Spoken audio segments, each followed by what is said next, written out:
আসসালামু আলাইকুম সবাইকে, তোমাদের সবাইকে স্বাগতম আজকের এই কেমিস্ট্রি ফ্রি ক্লাসে। আমি হচ্ছে তোমাদের হামিম স্যার ফ্রম হোমাইস টিউটোরিয়াল। সো আজকে যে আমরা ঈদের পরে কয়েকটা ক্লাস শুরু করতেছি। আমরা আগের মতো হয়তো কয়েকদিনে ক্লাসগুলো মিস গেছে, কিন্তু এই কয়েকদিন পরে যে ঘাটতিগুলো আজকে থেকে অথবা কয়েকদিন আগে তোমার ওমাইস স্যার একটা ক্লাস নিয়েছিল, ওই ক্লাস থেকে আমরা ওই ঘাটতিগুলো পূরণ করে দিব। তো তোমরা সবাই ঈদে রমজানে যত ছুটি কাটালা, অনেক বেড়ানো হইলো তোমাদের, অনেকে বাড়িতে গেছে, এখন হয়তো অনেকে আসে নাই। তো যারা আসছে বাড়ি থেকে শহরে, তো তোমাদের পড়াশোনা হয়তো বা অনেক ঘাটতি রয়ে গেছে। রমজান মাসে আই থিঙ্ক পড়া হয় না, আমি নিজেও পড়তে পারিনি। তারাবি, তারপর ইসলামিক অনেক কাজ করতে গিয়ে পড়ালেখারটা ধারে কাছেও যাওয়া যায় না। তো যারা পড়তে পারে তাদেরকে সেলিউট, বাট যারা পড়তে পারে না তাদের কি হবে? তারা অবশ্যই ঘাটতিগুলো পূরণ করতে হবে। ঈদের পরপরই তাদের পুরো দমে কোমর বেঁধে পড়ালেখা স্টার্ট করে দিতে হবে। তো এই সুবাদে আমরাও আমাদের ক্লাসগুলো স্টার্ট করে দিচ্ছি। তোমরা সবাই আমাদের ক্লাসগুলো দেখবা, সবগুলো ফ্রি ক্লাস, তোমাদের কোনো চিন্তা নেই। তো চলো আজকে আমাদের কেমিস্ট্রি ফ্রি ক্লাসে তোমাদের টপিক ওয়াইজ পড়াগুলো শুরু করা যাক। তো আমরা গত ক্লাসে কি পড়েছিলাম? গত ক্লাসে আমরা এই অধ্যায় 3 কেমিস্ট্রি অধ্যায় 3 পদার্থের গঠনের রাদারফোর্ড পরমাণু মডেলের একটা টপিক, একটা পয়েন্টগুলো আলোচনা করছি। তো আজকে আমরা রাদারফোর্ডের সীমাবদ্ধতা দেখব, আর কি বোর পরমাণুর যে বোর পরমাণু মডেল, যেটা রাদারফোর্ড পরমাণু মডেলের ভুল ত্রুটি সংশোধন করে বানিয়েছিলেন, সেটা আমরা আজকে দেখব। তো আমি কয়েকটা পয়েন্ট এখানে লিখে রাখছি রাদারফোর্ড সীমাবদ্ধতা। তো আমরা চলো শুরু করা যাক, পয়েন্টগুলো আস্তে আস্তে আরো ব্যাখ্যা করব। তো আমি প্রথমে কি লিখছি এখানে, এই মডেলে রাদারফোর্ড পরমাণু সীমাবদ্ধতা মানেটা কি, মানে কি রাদারফোর্ড পরমাণু মডেলের সীমাবদ্ধতাটা আবার কি? দেখো, প্রত্যেকটা বিজ্ঞানী একটা গবেষণা করতে অনেক দিন সময় লাগে। এখন প্রত্যেকটা বিজ্ঞানী কিছু না কিছু ভুল ত্রুটি থাকে। এখন কি করে পরবর্তী যে বিজ্ঞানী এর উপর গবেষণা করে, সেটা কি করে রাদারফোর্ড অথবা রাদারফোর্ডের মতো আরও অনেক বিজ্ঞানী থাকতে পারে, ওই বিজ্ঞানীদের ভুল ত্রুটি সংশোধন করে সে পরবর্তী বিজ্ঞানীটা নিজের কনসেপ্ট, নিজের পয়েন্টগুলো উপস্থাপন করে। এখন রাদারফোর্ডেরও তেমনই কিছু ভুল ছিল, ত্রুটি ছিল। সেই ভুল ত্রুটির কারণে এই রাদারফোর্ডের সীমাবদ্ধতা ক্রিয়েট হয়েছে। তার ফলে কি নিলস বোর নামের একজন বিজ্ঞানী পরের বার এসে আরেকটা পরমাণু মডেল উপস্থাপন করছে। তো এর আলোকেই রাদারফোর্ডের কয়েকটা সীমাবদ্ধতা আছে, যেগুলো তোমাদের বইতে আছে। তো বইতে থাকলে তো অবশ্যই করতে হবে, আর এগুলাই তো আসবে এক্সামে। তো প্রথম পয়েন্টটা আমরা যদি আলোচনা করি, প্রথম পয়েন্টে আমি লিখছি এই মডেলে হচ্ছে পরমাণুর কোনো কক্ষপথের কোনো কি দেয় নাই, আকার আকৃতি দেন নাই। এখন ওনার কিছু প্রবলেম থাকতে পারে, অথবা ওনার এনভায়রনমেন্টে যে পরিবেশ আছে, সেই পরিবেশ হয়তো ওই জ্ঞানটা ছিল না ওনার কাছে। সো আমরা লিখতে পারি কি মডেলে আচ্ছা লাল মার্কেটটা একটু ইউজ করি। উনি যে মডেলটা প্রদান করছেন, সে তার কি কক্ষপথের কোনো কি আকার আকৃতি নির্ধারণ করা হয়নি। কেন করা হয়নি সেটা বিজ্ঞানী এই রাদারফোর্ডই জানেন বা করেননি। তো উনি বলছেন কি বিভিন্ন কক্ষপথে ইলেকট্রন ঘোরাফেরা করতে পারে। আমরা কি জানি? আমরা জানি হচ্ছে একটা পরমাণুর কেন্দ্রে নিউক্লিয়াস বিদ্যমান, আর নিউক্লিয়াসের কেন্দ্রে কি থাকে? প্রোটন বিদ্যমান থাকে। আর প্রোটনের আধানটা কি? প্রোটনের আধান হচ্ছে ধনাত্মক অর্থাৎ পজিটিভ আধানযুক্ত। দেন হচ্ছে আমরা এর আশেপাশে যে কক্ষপথ থাকে, এই কক্ষপথ বিভিন্ন আকারের কক্ষপথ থাকে রাদারফোর্ডের অনুযায়ী বিভিন্ন আকারের কক্ষপথ থাকে। আর এই কক্ষপথে কি ঘোরাফেরা করে? ইলেকট্রন ঘোরাফেরা করে। আর ইলেকট্রনের আধান কি? ইলেকট্রনের আধান হচ্ছে কি আমরা সবাই জানি নেগেটিভ আধানযুক্ত, অর্থাৎ ঋণাত্মক আধানযুক্ত। তো ফার্স্ট পয়েন্টে এটুকুই। আসলে সেকেন্ড পয়েন্টে কি? সেকেন্ড পয়েন্টে লেখা আছে সৌরজগতের গ্রহ কক্ষপথের সাথে পরমাণুর কণিকাগুলো যে তুলনা করেছেন তা গ্রহণযোগ্য নয়। কারণ কি? কারণ হচ্ছে সৌরজগতের বস্তুগুলো আধান নেই, আর পরমাণুর কণিকাগুলো আধান আছে। এর মানেটা কি? দেখো, সৌরজগতের কি করছে? সৌরজগতের গ্রহগুলা, যেমন ধরো সূর্যের আলোকেই তো কক্ষপথের গ্রহগুলো ঘোরাফেরা করে, আমাদের পৃথিবী অবশ্যই ঘোরাফেরা করে তার নির্দিষ্ট একটা কক্ষপথে, নির্দিষ্ট একটা গতিতে। তো এই বস্তুগুলো মহাকর্ষে, যে সৌরজগতে মহাকর্ষীয় একটা বলের, মহাকর্ষীয় ক্ষেত্রের ভিতর যে গ্রহগুলো ঘুরে তাদের কোনো আধান নেই, নিরপেক্ষ আধানযুক্ত। এখন দেখো পরমাণুর অবশ্যই আধান আছে, প্রোটনের আধান আছে, ইলেকট্রনের আধান আছে, অবশ্যই আধান আছে। এখন তুমি যদি এখন আধানযুক্ত একটা বস্তুকে আধানহীন যুক্ত বস্তুর সাথে তুলনা করো, সেটা কি মানানসই? অবশ্যই মানানসই না। এখন আসো, এই উনি রাদারফোর্ড কি করছেন, ওই সৌরজগতের সাথে তুলনা করে দেখাইছেন। তাই এরকে কি বলে, সোলার সিস্টেম মডেল। একে কি বলে, সোলার সিস্টেম মডেল। এই কারণে একে কি বলে, সোলার সিস্টেম মডেল। তা এই জন্যই কি বলতেছি, সৌরজগতের সাথে যে তুলনা করেছেন তা গ্রহণযোগ্য নয়, অবশ্যই নয়, কারণ এটা চার্জযুক্ত আর এটা হচ্ছে চার্জহীন। তাই এই পয়েন্টগুলো একটু খেয়াল রাখবা। এই আধান নাই, আধান আছে। কিসের? সৌরজগতে বস্তু আধান নাই, আর পরমাণুর কণিকাগুলো আধান অবশ্যই আছে। এই কারণে এই ওনার মতবাদটা ফলস। আসো 3 নম্বর মতবাদে আসি। 3 নম্বর সীমাবদ্ধতা। 3 নম্বর সীমাবদ্ধতা কি দেখি একটু। আসো 3 নম্বর সীমাবদ্ধতা, এরপরের গুলো অনেক অনেক ইম্পর্টেন্ট। আসো 3 নম্বর সীমাবদ্ধতা দেখি। আসো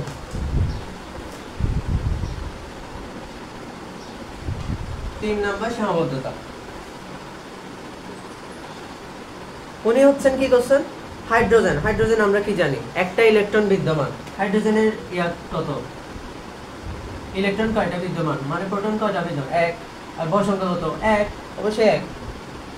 তোমরা যদি পজিশনতে দেখো, প্রথম মৌলটাই হাইড্রোজেন। এখন হাইড্রোজেনের ইলেকট্রন একটা, আর উনি ওই হাইড্রোজেনের আলোকেই পরমাণু মডেলটা উপস্থাপন করেছেন। এখন উনি তো শুধু একটা ইলেকট্রন সম্পর্কে ধারণা দিয়েছেন। এখন হাজারো ইলেকট্রন থাকতে পারে না, 100টা 100টা ইলেকট্রন থাকতে পারে একটা পরমাণুতে। তো সেটার ক্ষেত্রে কি হবে, সেটার ক্ষেত্রে অবশ্যই উনি কোনো ধারণা দিতে পারেননি।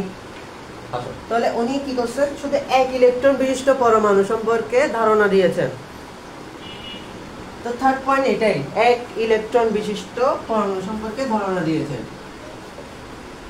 1 ইলেকট্রন বিশিষ্ট, শুধুমাত্রটা লিখি, শুধুমাত্র লিখলে একটু বোঝার সুবিধার্থ হবে। শুধুমাত্র 1 ইলেকট্রন বিশিষ্ট, 1 ইলেকট্রন বিশিষ্ট পরমাণুর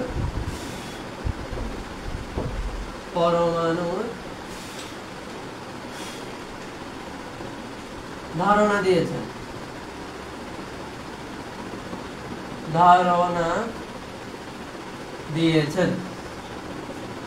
আচ্ছা 4 নাম্বার মোস্ট ইম্পর্টেন্ট। এটা এই 4 নাম্বার আমরা কি বললাম, এই হচ্ছে এই আকার সম্পর্কে কিছুক্ষণ আগে বলছিলাম না, আকার। উনি হচ্ছে আকার প্রদান করেন। এই আকারের উপর ডিপেন্ড করে প্রত্যেকটা পয়েন্ট এর ব্যাখ্যা আমরা করতে পারি।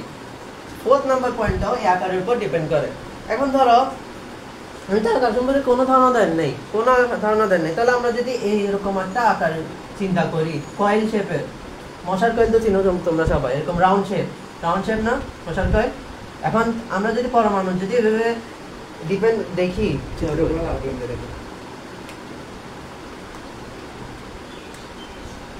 এখন পরমাণুর যদি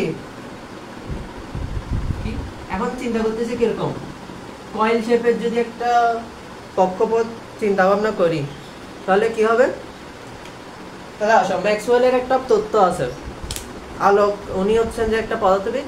তাহলে ম্যাক্সওয়েলের একটা তত্ত্ব ছিল, কোনো একটা বস্তুর আধানযুক্ত বস্তুর মধ্যে যদি ঋণাত্মক আধানযুক্ত বস্তু যদি তার আশেপাশে ঘুরে, ধনাত্মক যুক্ত আধান যদি তার কেন্দ্রে থাকে, তাহলে কি হবে, অবশ্যই তাকে আকর্ষণ করবে, অবশ্যই করবে। তাহলে কি হবে, আকর্ষণ করতে করতে একটা সময় এর শক্তি সব হারাতে থাকবে, আর ওই ধনাত্মক আধানের উপর সেই বাইরে যেটা ঘোরাঘুরি করতেছে তা সেই আধানটা পতিত হবে। তার মানে কি, তার মানে ওই বস্তুটার কোনো অস্তিত্বই থাকবে না, অবশ্যই কোনো অস্তিত্ব থাকবে না। আকর্ষণ করতে করতে যতক্ষণ না পর্যন্ত এক হয়ে যায় ততক্ষণ পর্যন্ত সেটা অবশ্যই আকর্ষণ করতে থাকবে।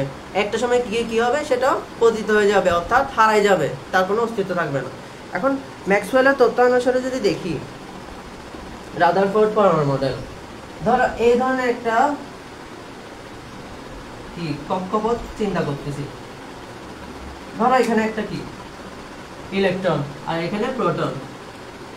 ইলেকট্রনের আধান নেগেটিভ, প্রোটনের আধান পজিটিভ। দুটোটা অবশ্যই আকর্ষণ করবে, অবশ্যই আকর্ষণ করবে। একটা আকর্ষণধর্মী বল থাকবে। এখন আকর্ষণ করতে করতে একটা সময় দেখা যাবে ইলেকট্রনটা যেতে যেতে যেতে যেতে যেতে যেতে এক সময় কি করবে, এই প্রোটনের উপর অর্থাৎ নিউক্লিয়াসের উপর পতিত হবে। আর পতিত হলে কি হবে তোমাদের কি মনে হয়, সেটা আর অস্তিত্ব থাকবে? অবশ্যই থাকবে না। এক সময় সেটা ব্লাস্ট হবে, কোনো অস্তিত্বই থাকবে না। কিন্তু রিয়েলি কি এটা হয়? হয় না তো। আমাদের আমরা প্রত্যেকটা জীবী বেঁচে আছি। একটা সময় আমরা হয়তো বা মরবো, বা কিন্তু পরমাণু অস্তিত্ব তো আমরা আছি, অবশ্যই আছি। এরকম হলে তো পৃথিবীর অস্তিত্ব রিয়েল থাকতো না। এই কথাটাই ম্যাক্সওয়েলের তত্ত্বানুসারে ব্যাখ্যা করতে পারি। এই ম্যাক্সওয়েলের তত্ত্বানুসারে তোর যদি লিখি, ম্যাক্সওয়েলের তত্ত্বানুসারে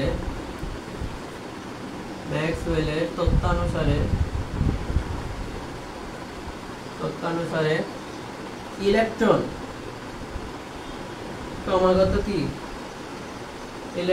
ক্রমাগত শক্তি হারাতে থাকে,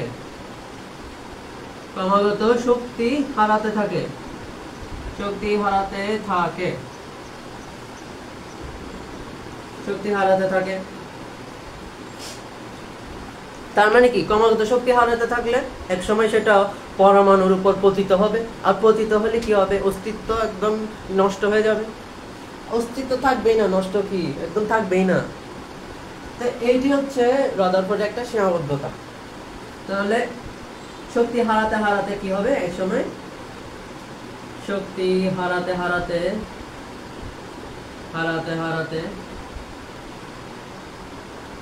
এক সময় কি হবে, এক সময় পরমাণুতে পতিত হবে এবং এর কোনো অস্তিত্বই থাকবে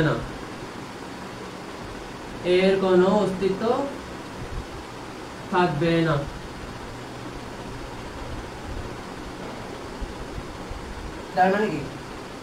তার মানে এটা কি ওনার একটা সীমাবদ্ধতা।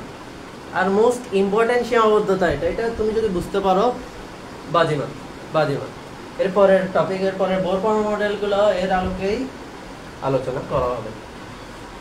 কিন্তু অস্তিত্ব থাকবে না, এটা ম্যাক্সওয়েলের তত্ত্বানুসারে। কিন্তু এটি কি রিয়েলি ঘটে না, কিন্তু বাস্তবে এটি ঘটে না,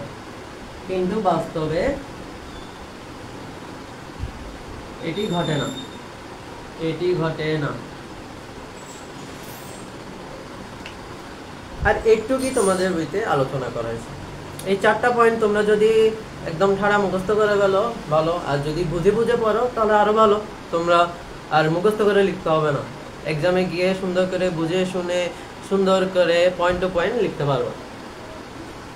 তাহলে সীমাবদ্ধতার প্রথম পয়েন্টে আমি কি বলছি, পরমাণু মডেলে যে কক্ষপথে ইলেকট্রন ঘোরাফেরা করে তার কোনো ব্যাসার্ধ আর আকৃতি রাদারফোর্ড সাহেব নির্ণয় করতে পারেননি।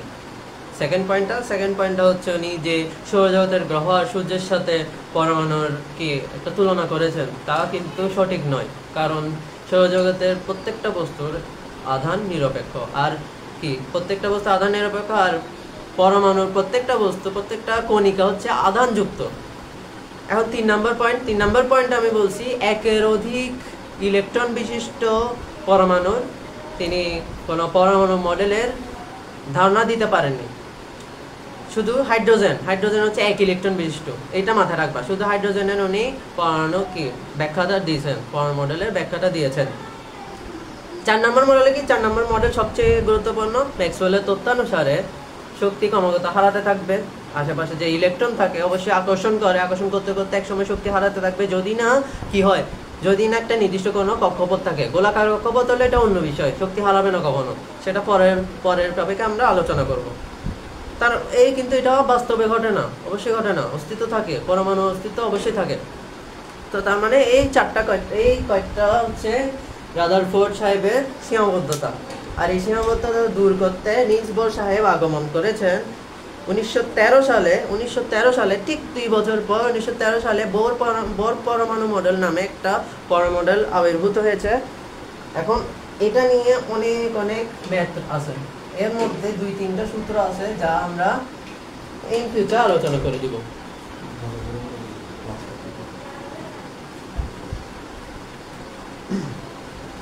আচ্ছা, তো এবার আসি নিলস বোরের পরমাণু মডেল সম্পর্কে আলোচনাতে। আচ্ছা, এখানে রাদারফোর্ড পরমাণু মডেল সম্পর্কে লিখছি।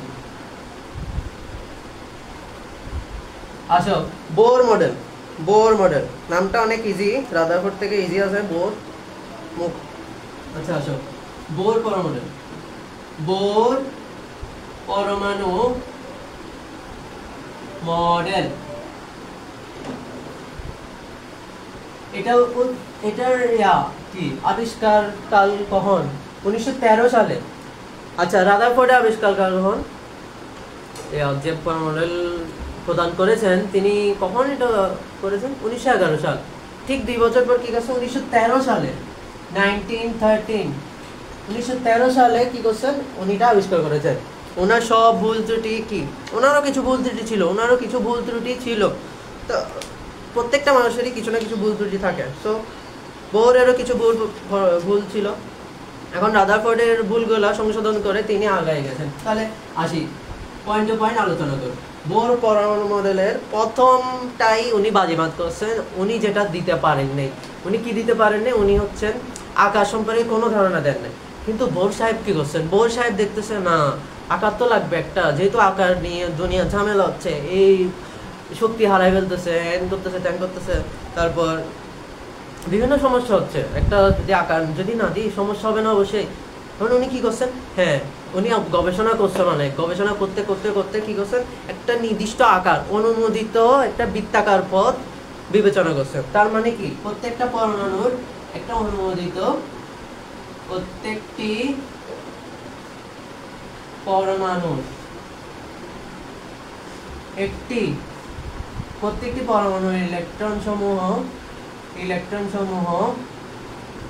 আচ্ছা, একটা কথা বলি, এখানে ইলেকট্রন যে আমি এভাবে লিখছি, অনেকে এভাবে লিখে, কিন্তু তোমরা এভাবে লিখবে না। আমি জাস্ট একটা শর্টকাটে লিখছি আর কি ইলেকট্রন। আমি আমার খাতার মধ্যে এক সময় ইলেকট্রন এভাবে লিখতাম যাতে তাড়াতাড়ি হয় আর কি। আমার স্যার একবার ধরছে আমাকে, বলছে যে এভাবে তুমি লিখবা না, ডাইরেক্ট গোল্লা দিবে। সো এগুলো একটু সাবধান থাকবা। এভাবে ইলেকট্রন লিখলে তোমরা মনে করছো টাইম বেঁচে যাবে, কিন্তু আন্দাজে খাবা। এগুলোর জন্য কি টাইম, এগুলোর থেকে কি টাইম বেশি ইম্পর্টেন্ট? আচ্ছা, ইলেকট্রন এভাবে আমি যেহেতু এভাবে লিখছি যাতে আমার টাইম বেঁচে যায়। আমাকে তো আর স্যার নাম্বার দিবে না, নাম্বার দিবে তোমাদেরকে। তো আমার টাইম বেঁচে যায় জন্য আমি ইলেকট্রন এভাবে লিখছি। কিন্তু তোমরা কি ফুল লিখবা। তো কোথায় ছিল আমরা? প্রত্যেকটি পরমাণুর ইলেকট্রন সমূহ কি একটি অনুমোদিত বৃত্তাকার পথে, এই ওয়ার্ডটা ইউজ করছে, অনুমোদিত বৃত্তাকার। অর্থাৎ কি? বৃত্তাকার পথটা ফুললি রাউন্ড শেপ না, উপবৃত্তাকারও হতে পারে, কেমন? উপবৃত্তাকারও হতে পারে। অনুমোদিত বৃত্তাকার পথে ঘোরে, এখন আমরা কি জানি? নিউক্লিয়াস অবশ্যই। এখন উনি কি করছেন? একটা সার্টেন একটা কি কক্ষপথ ডিজাইন করছেন, সেটা বৃত্তাকার, অনুমোদিত বৃত্তাকার বলে দিয়েছেন। এরপর উপবৃত্তাকার আর এরপরের বিজ্ঞানীরা প্রমাণ করবেন। এখন উনি তো বলে দিয়েছেন এখন একটা বৃত্তাকার পথ আছে, তার মানে ইলেকট্রন গুলো কি একটা উপবৃত্তাকার হতে অনুমোদিত বৃত্তাকার পথে ঘোরাফেরা করবে। এটুকু। এবার আসি 2 নম্বর পয়েন্ট।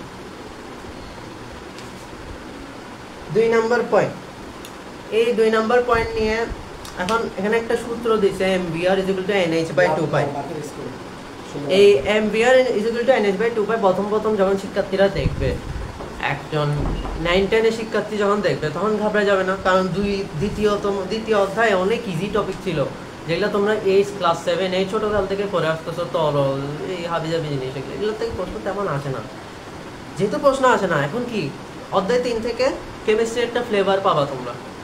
ফ্লেভারটা পাওয়ার সাথে সাথে যদি তুমি একটা ভয়ঙ্কর একটা সূত্র দেখো, mv/2 পাই কোত্থেকে আসতেছে, এটার একটা ইতিহাস আছে, সেটা ইন্টারের টপিক, ইন্টারের নলেজ লাগবে এটা বোঝার জন্য, বাট তোমাদের এখানে ডাইরেক্ট দিয়ে দিছে। তোমাদের একটা ইজি ওয়েতে বোঝাচ্ছি আমি। উনি যেহেতু বলছে একটা বৃত্তাকার পথে ঘোরাফেরা করে, ধরো আমরা ডাইরেক্ট অনুমোদিত এরকম বৃত্তাকারের ঝামেলায় না পড়ে একটা বৃত্তাকার পথ আঁকি। কেমন? ধরো এটা একটা বৃত্তাকার পথ, একটা বিন্দু, আর এটা কি অবশ্যই ব্যাসার্ধ, এটা ব্যাসার্ধ, তার মানে ইলেকট্রন ধরো এটা, ইলেকট্রন ধরো এটা এইভাবে ঘুরতেছে, আর প্রোটন কি, প্রোটন হচ্ছে এর মাঝখানে অবস্থান করবে, আর ঘোরার সময় এর একটা অবশ্যই একটা কোণ থাকবে, থিটা কোণ অবশ্যই থাকবে, অবশ্যই থিটা কোণ একটা থাকবে, থিটা কোণ একটা থাকবে, ঠিক আছে, অবশ্যই একটা থিটা কোণ থাকবে। এটা হচ্ছে ইলেকট্রন, এটা হচ্ছে ইলেকট্রন, এটা হচ্ছে ইলেকট্রন, এটা হচ্ছে প্রোটন। এখন বৃত্তাকার পথে অবশ্যই একটা ব্যাসার্ধ লাগবে, তাই না? আর উনি কি করছে, উনি 3 নম্বর পয়েন্টে গিয়ে 2 নম্বর পয়েন্টে গিয়ে একটা সূত্র আবিষ্কার করছে। যেহেতু এটা একটা বৃত্তাকার পথ, যেহেতু এটা একটা বৃত্তাকার পথ, আর একটা কোণ রয়েছে, ইলেকট্রনগুলো যখন বৃত্তাকার পথে ঘোরাফেরা করবে তখন এর একটা কোণ থাকবে, অবশ্যই কোণ থাকবে। এই কোণটা হচ্ছে থিটা কোণ, আর এই থিটা কোণের অনুসারে এই থিটা কোণের অনুসারে একটা সূত্র আবিষ্কার করছেন যার নাম কৌণিক ভরবেগের সূত্র। এই কৌণিক ভরবেগের সূত্রের উপর অনেক অনেক অনেক ম্যাথ রয়েছে। এই সূত্রটা যদি তোমরা মুখস্থ করে ফেলো, আমি বলে দিছি তোমরা 4 নাম্বার ঠিক পেয়ে যাবে। 3 গ আর ঘ তে অবশ্যই এগুলো আছে। তাহলে সূত্রটা কি? mvr is equal to nh/2 pi, mvr is equal to nh/2 pi। এখন এখানে mvr এগুলো কি জিনিস, এগুলো কি আগে দেখি। এটা কিসের সূত্র? এটা হচ্ছে কৌণিক ভরবেগের সূত্র। কৌণিক ভরবেগ মানে কি? কৌণিক ভরবেগ ভরবেগের কনসেপ্টটা হচ্ছে ফিজিক্সে পাওয়া, ফিজিক্সের হচ্ছে পঞ্চম অথবা চতুর্থ অথবা তৃতীয় অধ্যায়ের মধ্যে ভরবেগের কনসেপ্টটা পাওয়া। কৌণিক ভরবেগ এই দেখো, ভর মানে কি? ভরকে আমরা কি হিসেবে ডিনোট করি? ভরকে আমরা m হিসেবে ডিনোট করি, ঠিক আছে না? আর বেগ হচ্ছে কি v হিসেবে ডিনোট করি না? v আদি বেগ, শেষ বেগ, তোমরা পড়ছো অবশ্যই, গতি চ্যাপ্টার অবশ্যই তোমরা পড়ছো, তোমাদের ওয়াইজ স্যার পড়াইছিল। তাহলে আমরা v কে কি বেগ হিসেবে ডিনোট করি। আর এটা যেহেতু বৃত্তাকার পথে ঘোরাফেরা করতেছে, তার মানে এর একটা ব্যাসার্ধ আছে। তো ব্যাসার্ধের জন্য আমাদেরকে কি আরটাকে আমাদের গুরুত্ব দিতে হবে না? নাকি ও এমনিতে হেলাফেলাই আছে শুধু? না, অবশ্যই আরটাকে গুরুত্ব দিতে হবে। তার মানে কৌণিক ভরবেগ যখন আমরা বলবো তখন আমরা কি করব? mvr সাথে r কে গুণ করে দিব। জাস্ট এটা একটা বেসিক ধারণা, কিন্তু এর পিছনে অনেক বড় ইতিহাস আছে। একটার পর একটা বিজ্ঞানী এসে এই সূত্রটাকে প্রমাণ করে গেছে। কারণ তোমাদেরকে যদি এগুলো একটা করে বলি, একটা টপিক হচ্ছে 1 ঘন্টা করে যাবে। সো তোমরা যদি এখন এগুলোর উপর ফোকাস করো, ইজি ওয়েতে যদি তোমরা টপিকগুলো পড়ে ফেলো, দেখবা যে অনেক সিম্পল লাগবে। আর কি বললাম, ভরবেগ মানে হচ্ছে ভর আর বেগের গুণফলকে কি বলে? ভরবেগ। এটা ইজি একটা সংজ্ঞা।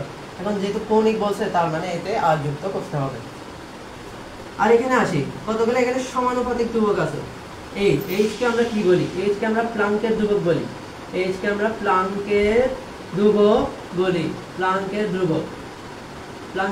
বলি। যার মান হচ্ছে 6.626 ইনটু 10 ইনভার্স 34।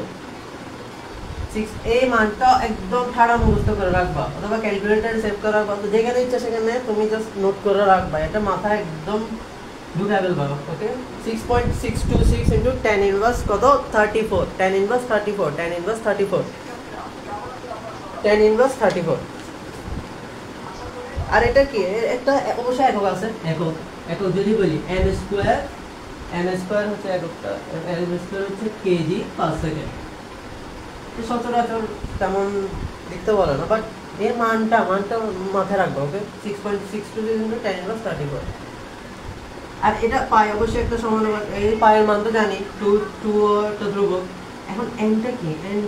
এন জিনিসটা কি? তাহলে নিচে যদি লিখে রাখি n হচ্ছে কক্ষপথের মান। কক্ষপথ কয় নাম্বার কক্ষপথে আছে একটা পরমাণু, একটা ইলেকট্রনের যদি তুমি কণিক ভরবেগ হিসাব করতে যাও, সে ইলেকট্রন কয় নাম্বার কক্ষপথে আছে সেটা হচ্ছে যে কক্ষপথ সংখ্যা, সেটা হচ্ছে n। কক্ষপথ সংখ্যা। আর m কি, এই সাইডের mটা কি, এই সাইডের m হচ্ছে যে ইলেকট্রনের ভর। আচ্ছা আমি ইলেকট্রনের ভর, যা আমরা কিসে হিসাব করব, কেজিতে হিসাব করব, কেজিতে। ইলেকট্রনের ভর মনে আছে কারণ? ইলেকট্রনের ভর হচ্ছে 9.11 ইন্টু 10 ইনভার্স, যেহেতু আমরা কেজিতে হিসাব করব তার মানে 31 কেজি। আর তোমরা যদি মনে করো আগে তো ইনভার্স 28, এখন 31 কেমনে আসছে দেখো 9.11। আচ্ছা প্রথমে 10 ইনভার্স লিখে দিই। 10 ইনভার্স 28 ছিল না এখানে, 10 ইনভার্স 28 ছিল। তো এখন গ্রাম থেকে কেজিতে নিচে গেলে 1000 দিয়ে ভাগ দিতে হবে, 1000 দিয়ে ভাগ দিলাম। আরো সিম্পল করে যদি করতে চাই দেখো ইনটু কত 10 ইনভার্স 3, এটা কি 10 ইনভার্স 3, 10 ইনভার্স 3 কে কি বলে? 10 ইনভার্স 3 হচ্ছে 31, 10 ইনভার্স হচ্ছে 10 ইনভার্স 31। তার মানে এখানে আমরা লিখতে পারি কি 10 ইনভার্স 31। তার মানে এই ভরটাকে আমরা কেজিতে যখন প্রকাশ করব তখন সেটা 10 ইনভার্স 31 হয়ে যাবে। একটু মুছে ফেলি। এবার আসো ভিটা হচ্ছে কি, ভিটা হচ্ছে ওই ইলেকট্রনের বেগ, ইলেকট্রন যে বেগে ঘোরাফেরা করতেছে, ইলেকট্রনের বেগ। ইলেকট্রনের কি, ইলেকট্রনের বেগ, কৌণিক বেগ যেটাই বলি না কেন, ইলেকট্রনের বেগ বললেই হয়, কৌণিক বেগ বললে অনেক জিনিস ক্লিয়ার। এগুলা তোমাদের বইতে নাই, এগুলা কৌণিক তেমন আলোচনা নেই। এবার আসো এই MVR by MVR equal to NH/2π নিয়ে অনেক ম্যাথ আছে, শেষ করি। সো আর আরটা কি, আরটা তো বলিনি, আরটা হচ্ছে কি ব্যাসার্ধ। কক্ষপথের কি একটা ব্যাসার্ধ থাকবে, কক্ষপথের ব্যাসার্ধ। তোমাদের সব মান দেওয়া থাকবে, তোমাদের যে একটা জিনিস বের করতে বলবে, যে কোনো একটা জিনিস তোমাদেরকে বের করতে বলবে, হয়তো বলবে যে ব্যাসার্ধ কি, হয়তো বলবে যে কি কৌণিক ভরবেগটা বের করো, সবকিছু দেওয়া থাকবে কক্ষপথের ব্যাসার্ধ। নেক্সট বার থেকে আমরা কি এগুলো নিয়ে আলোচনা ম্যাথ সলভ করবো, কেমন? তো একটা ক্লাস হচ্ছে আমরা এই ধরনের ম্যাথগুলো সলভ করবো। এই কৌণিক ভরবেগ নিয়ে প্রচুর ম্যাথ আছে, আচ্ছা এই দুইটা তোমাদের আজকের জন্য বোর মডেলের সেকেন্ড পার্টে আমরা যে 2 নাম্বার যে সূত্র আছে আলোর বিকিরণ শক্তি, সেটা নিয়ে আলোচনা করব। আর এর সাফল্য আর সীমাবদ্ধতা, বোর মডেলের কিছু সীমাবদ্ধতা রয়েছে, তো এগুলো নিয়ে আলোচনা করব।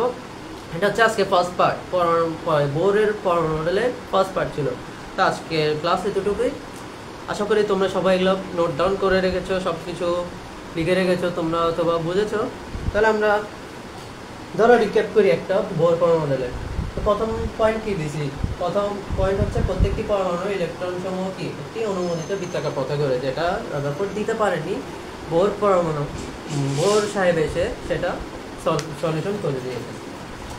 তো সেকেন্ডে উনি একটা সূত্র প্রতিপাদন করে, কৌণিক ভরবেগের সূত্র, mvr = NH/2π। তো এতটুকুই আজকের জন্য। তো তোমরা সবাই ভালো থাকবা, সুস্থ থাকবা, নামাজ দোয়া পড়বা। তো পরীক্ষা তোমাদের সামনে, অনেকের পরীক্ষা আছে, অর্ধবার্ষিক বার্ষিক যেটাই বলো না কেন, অর্ধবার্ষিকের পরীক্ষা যারা আছে তারা পরীক্ষা দিবা। আর SSC 25দের জন্য সবার জন্য শুভকামনা। যে বাংলা পরীক্ষা তোমাদের গেছে, আশা করি তোমাদের সবার পরীক্ষা ভালো গিয়েছে, সামনে পরীক্ষাগুলোও ভালো যাবে আশা করি। তো তোমরা সবাই ভালো থাকবা। আজকের ক্লাস এতটুকুই। আসসালামু আলাইকুম।